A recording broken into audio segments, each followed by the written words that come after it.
A major part of my life from the time I was born was music, and I always knew that that would be a very big part of who I was, a very large component. It would be something that would mold and shape me into the person that I would be one day. I had a wonderful family. I was raised in the church. I was very active, I was very energetic. I was the type of girl in high school and middle school, I joined every club that there was. When I was about 16 years old, I was walking through a mall one day, and a lady came up to me and said, "Have you ever thought about modeling?" And to make a long story short, I was eventually signed with Elite and traveled overseas. I went over to Tokyo, Japan, and all the while had that thought in the back of my mind, well, maybe I could compete in one of the local pageants in my area, because I had learned that I could earn scholarship money that way. While I was at the University of South Florida, 19 years old, starting my sophomore year, that's when everything changed.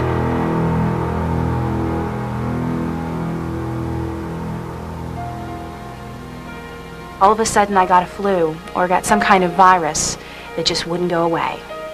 And nobody could figure out what was wrong, and I kept going to the doctor and kept going to the health services people and saying, "I need help, you've got to help me, there's something wrong."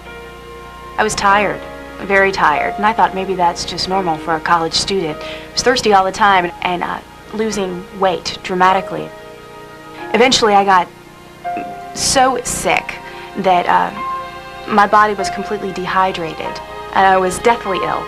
And soon thereafter I was taken to the hospital, and then a few days later admitted into the emergency room. My blood sugar was over 510 when I was diagnosed. When I received that call about her blood sugar, it was devastating. I think it broke my heart. We should have waited until we could have been with her to tell her that she had diabetes. I remember crying myself to sleep because I thought my life was over. I began my insulin therapy, or my medication to treat the diabetes, with regular insulin and NPH, and I was mixing the regular and the NPH in the morning and at nighttime, and that was just really difficult for me. I still remember thinking, I can't do this, I can't do this. I hadn't grasped the concept that I could control the diabetes with the help of the insulin and the diet and the exercise and management and consulting my medical team. And once I overcame that, that's when I began to overcome and to succeed in my life. I went to doing 4 shots a day of still using NPH and regular insulin, and I stayed on that therapy, or that means of therapy, for 3 years. In 1997, I decided finally to go on an insulin pump. And that's when I started using Humalog, which has made a tremendous difference in my life. The reason I decided to use an insulin pump is because I had a very severe insulin reaction. No one knows why insulin reactions happen, but I was competing for Miss Virginia 2 years ago, and it was on one of the nights of the preliminaries, and maybe I was just too excited, maybe I was worked up, I don't know, but in the middle of the night, my blood sugar dropped so low that I was comatose. Her pupils were dilated, and she wasn't able to move her extremities. After 20 minutes, or 25 minutes, we didn't see any change in her, and we were absolutely terrified. So we decided to go ahead and call 911. And in the meantime, I just picked her up off the floor. I put my arms under her arms and picked her up and held her. And I started praying because I thought I was losing my daughter. And I just asked God to please help us, that we couldn't do anything on our own, you know.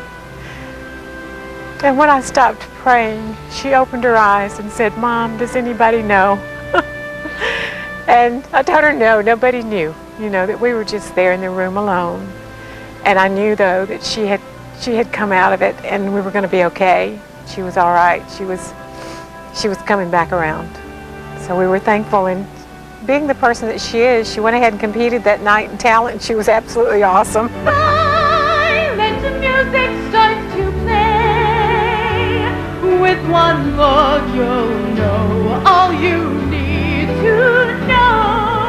got through it. I competed. I placed in the top 10 that year.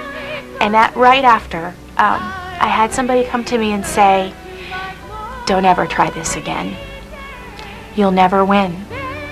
You'll never be Miss Virginia because of what's wrong with you. And I said, why? I don't understand. If anybody should compete, I have a reason to compete. I have a message. I have something that people need to know about.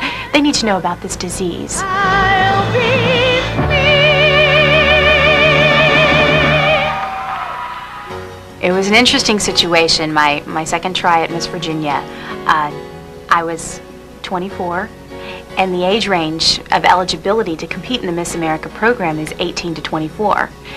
And so I thought, oh, well, what the heck? My last year, might as well give it a shot, or I'm always going to wonder. I had just finished my education. I just received my master's degree in journalism, and felt prepared, more prepared than I had ever felt going into the competition. And for the very first time, I was being real. And I was being who Nicole Johnson really is, with diabetes, with no regrets, with nothing hidden.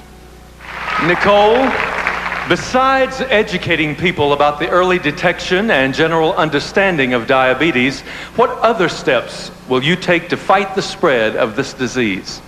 Well, for one, working with legislation, trying to get insurance coverage for diabetics. I think that that's something that's very important. Also, to fight the diseases, education is the key. Getting out there. I had experience in, believe it or not, controlling emotions.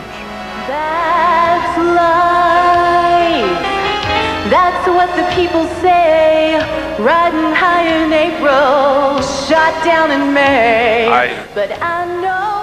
I recall seeing her top 10. Wow. Top 10. What a blessing.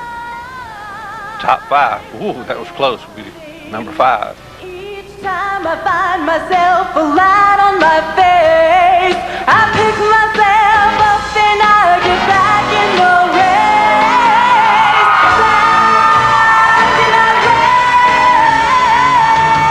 In just a few minutes, we'll meet the new Miss Virginia, who just might possibly be the next Miss America. The first runner-up and winner of a $30,000 scholarship is Miss North Carolina, Kelly Bradshaw. Miss Virginia, Nicole Johnson is Miss America 1999. It was just incredible. I had such a peace in my heart and in my mind and in my spirit that night that I knew I'd done all I could. And as I walked down the runway, I remember thinking, okay, now I'm representing everybody in this nation. But the most important group that I'm representing are the over 21 million people who have diabetes.